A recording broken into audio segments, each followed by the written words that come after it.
bir ölsem de, yüz doğulup beni öldüren bir şeyden. Mübarizim meşrebiyem, mübarizim meşrebiyem. Ölüm mənə halaldır ki, melekler de ağladılar.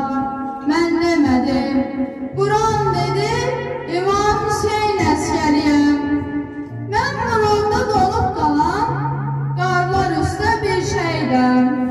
Ruhum semalarda gəzir, cismim torpaq həsrətiyəm.